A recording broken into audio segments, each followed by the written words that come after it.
Weewaawo ntendereza Kristo neebaza Katonda olw'ekirabo eky'obulamu ky'awadde ggwe wamu nange okuba nga tukyasuubira ddala okwatula nti Yesu ye Mukama. Manya nga bulijjo Mazima Kenneth. So nnaku olwo tujja kuba nga tutunuulira ekitundu kyaffe ekisembereyo ddala mu ssuula eno eya 27 ng'era tujja tutunuulira olunyiriri olwa 39 paka olwa 44. Wansi w'omutwe ogugamba nti Pawulo ne banneebe mu kabenje ak'eryato. Pawulo ne banneebe mu kabenje ak'eryato.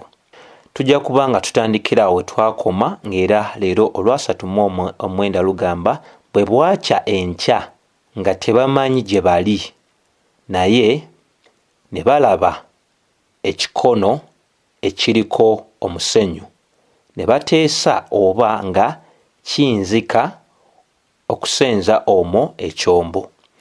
Kati wano n'owakulu wakubanga tutegeera nti bagenda okutuuka waneeno wali wamaze okuyitawo sabbiiti za mirundi 2 nga tebalaba munyeenye mu bwengula newankubadde omusana. Y'ensonga lwaki kyali kizibu eri bo okutegeera ekifo ekituufu kye baalimu. Wabula ate n'ekyokubiri ky'ekyokubeera nti tulaba nti bano abalunnyanja basobola okuba nga basobola okutegeera oba okulaba ekikono ekyaliko omusenyu. Ensonga ey'okusatu era gye tulaba gye tusobola okubeera nga tunyweza nti mu kuteekateeka okw'essomo lino bwe nabadde nkola okusoma ne mbaako okuwandiika okw'omu kuba n'abyafaayo ebya Bayibuli. Okuwandiika kwe kwogera bwe kuti nti akazinga kano Pawulo ne banneebe kwe baali bagenda okufunira akabenje ak'eryato, kigambibwa nti akazinga kano kaali keetooloddwa enjazi. Kaali keetooloddwa enjazi. Kati era waneeno we tutegeerera obukulu obw'ensonga nti lwaki Pawulo nga bwe twalaba mu masomo gali mu nnyiriri ezisooka olwa 3 n'asatu lwaki yalemerako nnyo okubeera nti bano abasajja abaali abavubi era abavuzi b'eryato lino, lwaki yalemerako okubeera nti baali tebagwanidde kuleka lyato. Obumanyirivu bwabwe bwali bwetaagisibwa mu kanyomero kano akaali kalindiridde abantu bano, kubanga bwe kibeera nga akazinga kano kwe bali bagenda okufunira akabenje kaali keetooloddwa enjazi, wano wali weetaagamu obukugu obw'omuntu okulwanyisa n'okuvuga eryato okuba nti tebabeera mu mbeera ey'okubeera nti beesanga nga tebalina ngeri ki gye baali basobola okuba nga basimatuka embeera eno, nti ekifo kino nga kyetooloddwa enjazi bwabeera nga tewali omuntu yenna alina bumanyirivu oba okuvuga eryato lino, kyalina kubeera nga bwe kiba nga tekitutte obuyambi obw'omukono ogwa Katonda, teri n'omu ku bo yali ayinza okuba nga akola ki, asimatuka akabenje kano. So jja kizuulira ddala nti Pawulo yalina ensonga lwaki yalemerako okukakasiza ddala nti bano abaali abavuzi b'ekyombo abaluyanja basigala ku lyato, kubanga obumanyirivu bwabwe bwali busobola okuba nga bukozesebwa mu kaseera nga kano. Olwana lugamba nti ne batukula amasika ne bagaleka mu nnyanja. Mu kiseera ekyo bwe baasumulula emiguwa egy'enkasi egoba ne bawanika entanga eri mu maaso eri empewo ne boolekera ku ttale. Awo wakulu nawe wakutegeera nti waliwo ebintu eby'okulaba. Ekisooka kwe kubeera nga bakutula amasika, ekitegeeza nti mu kanyomero kano baali tebageetaaga Ekyokubiri, ne basumulula emiguwa egy'enkasi egoba. Ekitegeereza ddala nti okusumulula kuno okw'enkasi ekigendererwa kyako kyali kyakuba nti enkasi bagikuumira oba eryato nga balikuumira mu luuyi lumu lwokka, ekyo nno kirabikira ne mu Isaaya 33:23. Bayibuli etulaga nti ne bawanika entanga eri mu maaso. Bamaze okutemako emiguwa, kati eryato litunudde litunudde mu kkubo limu. Era okuwanika okwo kutegeeza, ekyawandiikibwa kiragira ddala nti abantu bano bwe baayimusa amatanga, nakyo kisongera ddala ku mbeera ey'okubeera nti baali beewaddeyo okubeera nga eryato litwalibwa empewo ku lukalu. Baali beewaddeyo okuba nti eryato balitunuza mu mpewo okubeera nga lisindikibwa ddala okubeera nga eryato lino litwalibwa wali ku lukalu. Ensonga lwaki baakola kye baakola, kubanga waali tewakyalo kirala kye baali basobola kubeera nga bakola nga bakola. Bayibuli etulaga nti naye bwe baatuuka mu kifo amayengo abiri we gasensikanira, ne basenza ekyombo, ensanda n'enswera n'enywera n'eteenyeenya, naye ekiwenda ne kizibuka amaanyi ag'amayengo. Kati olwana mwe mu lunnyonnyola bunnyonnyozi, biki ebyatuuka ku lyato lino?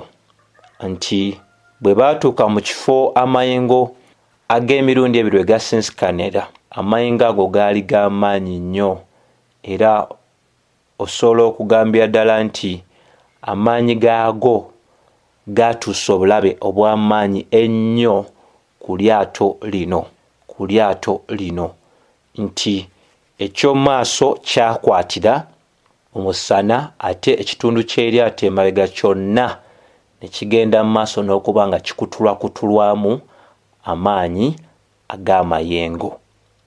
Nti akabenje Pawulo ke yali abagambye nti baali tebajja kasimatuka, bwe kityo bwe kyali, tebakasimatuka, kaamala ne katuukawo. Ebyokuyiga nno wano era nabo by'amaanyi. Waliwo abagamba nti Katonda akwagala nnyo era alina okukuteesa kwe okulungi ennyo gy'oli. Ekyo teri n'omu akiwakanya. Kuteesa kwa Katonda ebiseera ebisinga eri obulamu bwaffe kwawukana n'okwo kwe tulowooza, nti okwagala kwa Katonda oba okuteesa kwa Katonda okulungi eri Pawulo ne Bakolinso ekyokubiri 11:25 paka 29, Bayibuli etulaga nti Pawulo yali mu kabenje kamu, bubiri, busatu obw'amaato. Wamu n'emitawaana egy'enjawulo kwe kwali okwagala kwa Katonda gy'ali, kwe kwali okuteesa kwa Katonda gy'ali, era kwali kwagala kwa Katonda, kwali kuteesa kwa Katonda Pawulo okutemebwako omutwe, kwali kuteesa kwa Katonda Peetero okukomererwa ng'asuulikiddwa wansi, kwali kwagala kwa Katonda Sitefani okubibwa amayinja, Sitefani okuba nga yattibwa mayinja. So abantu abasinga boogera kwagala kwa Katonda balina engeri gye bakunnyonnyola, naye ekikulu kye tulina okuba nga tutegeera, kyonna Katonda ky'ateesa eri obulamu bwaffe kyekyo ekirungi mu kuteesa kwe yasalawo nti kibeerewo era kirina ekigendererwa kyakyo, kubanga tewali kintu kyonna kisobola tutuukako wabula ekyo Katonda ky'abaaganyiza. Tewaliwo kintu kyonna. Bw'otunuulira obuweereza obwa Pawulo, tiyali mu mitawaana gyakuba nti alina ekibi kyonna kyali akoze, naye bwe buweereza bwe Katonda bwe yamulondera. Naffe tuyina ebyenjawulo bye tujja okuba nga tuyitamu nti nga tukyali ku luuyi luno tetunnaba kwambalizibwa mibiri gya kitiibwa, tetulina kusuubira mpeera yaffe ku luuyi luno, tetulina kusuubira mpeera yaffe ku luuyi luno, wabula empeera yaffe tujja gifuna ku lunaku luli olw'okuzuukira. Twabeerawo omuntu yenna akubuzaabuza nti muganda nange omaze okulokoka, ebibyo biteredde, tolina kusoomozebwa kwonna kw'ojja kufuna abo bakulimba. Bwe kubanga tekunnajja leero oba wiiki ejja oba omwezi ogujja, kujja ng'okyali mulamu. Teri muntu azaalibwa n'ava mu nsi muno ng'agamba nti nze siinako kintu kyonna kinfumise. Era ne bw'olokoka waliwo ebintu ebijja okutuukako olw'obwesige bwo, okukkiriza ku Mukama waffe Yesu Kristo. Ne bw'onaabeera nga tokoze kintu kyonna kikyamu, ne weekuuma butakola kikyamu, okukkiriza kwo mu Kristo Yesu nakwo kujja kuteeka mitawana, kubanga toyagala kwekkiriranya olw'ekyo ky'okkiriza. Kikulu nnyo kyakutegeera. 42 Bayibuli etulaga nti abasirikale ne bateesa abasibe battibwe baleme okuwungirira okudduka. Kati awakulu nawe wakutegeera nti kuno kwe kwali okuteesa okw'abasibe nga Luka bwe yagenda maaso n'okuwandiika, era nga ekiri emabega wa kino kwe kutegeera nti mu nkola ey'Abaruumi kyali nti musirikale yali avunaanyizibwa ku basibe, era kyali kizibu nnyo okuba nti abasibe baali badduse ku musirikale okuba nga addayo eri bakama be okubannyonnyola nti abasibe batudduseeko babanziruseeko. Yali enkola ey'Abaruumi. Abasibe bwe baddukanga oba bwe baabulanga ku musirikale, yalina okuba nga ayanukula n'obulamu bwe ye yennyini okufa. Twakirabako mu Bikola by'Abatume essuula 12:19, Peetero bwe yatolosebwa okuva mu kkomera malayika ya Katonda, abo bonna abaali ku mulimu ogwo battibwa nga bababuuza nti yayiseewa. Tulaba ne mu Bikola by'Abatume 16 omusirikale mu kitundu ekya Filipi, Bayibuli etulaga nti oluvannyuma olw'okuyuuguma okw'amaanyi okwajja oluvannyuma kwa Pawulo ne Siira okuba nti baali batendereza, yalowooza nti abasibe bonna baali batolose, anti yali alaba wankaaki w'ekkomera nga yali muleegulukufu oba nga mugule ng'ate talinaako musibe yenna gw'alaba, era kyali azzaako kyakuba nti yali yeefumita n'ekitala. Naye Pawulo ne Siira ne bamuyita ne bamugamba nti weetuli. Kiraga ensonga endala etasobola kubanga eyisibwamu amaaso waneeno ye ekikolwa eky'abasirikale bano kye baali baagala okuba nga bakola. Kyali kikolwa ekyali kiragira ddala oba kyali kirowoozo kyakiragira ddala nti tebaayina kusiima kwonna mitima gyabwe okwagala okutta abasibe bano, ng'ate mu basibe bano kwaliko ne Pawulo, Katonda gwe yali akozesezza okuba nga aweereza gye bali, nga abaluŋŋamya ku nsonga ez'enjawulo ku lyato kuno. Ofunze tusobola okugamba nti bo baalaba obulamu bwabwe okubanga bwa muwendo nnyo osinga obw'abasibe bano, oba ne bakulembeza ekyali ku mutima gyabwe okusinga abalala. Ate Bayibuli etusomesa obutakola bwe tutyo. Bafilipi 2:3-4 etusomesa bulungi. So bino byonna tulina obisuubira nti osobola okukola nti ne Pawulo yali akola obulungi abantu, ate naye baali mu pulaani oba mu mutego gwe gumu ogw'okwagala akakodyo ke kamu ak'okwagala naye okuba nga bamutta. So obulamu obw'omuweereza wa Katonda buwanirirwa Katonda yekka, era muno mu nsi batono nnyo abajja okuba nga tubeera nga tetuli wansi w'amatigga mangi, naye abaganda baffe bangi mu mawanga ag'enjawulo bagenda mu maaso n'okuba nga battibwa. Mu mawanga ag'enjawulo ag'Abasiraamu, wamu ate era n'amawanga mangi agajjudde okusinza okw'ebibumba eby'enjawulo ennyo. so bagenda mu maaso n'okuba nga bayita mu kaseera akazibu. Olwana mu 3 lutulaga nti naye omwami bwe yayagala okuwonya Pawulo n'abaziyiza okukola kye baateesa, n'alangira abaali bayinza okuwuga okwesuula mu mazzi okutuuka ku ttale. Nti okuteesako tukulabye okw'abasirikale, naye ate kati tulaba mukama waabwe Katonda gwe yakozesa mu ngeri ey'amaanyi bw'eti. Ekisooka ku byo tulina okujjukira nti Katonda ekigendererwa kye n'okuteesa kwe kwali kwa kutuukirizibwa, era abasirikale bano bali tebasobola kusazaamu ekyo Katonda kye yali yateesa nti Pawulo yali wa kutuuka e Ruumi ayimirire mu maaso ga Kayisaliya awamu n'okutwala enjiri mu kifo ekyo.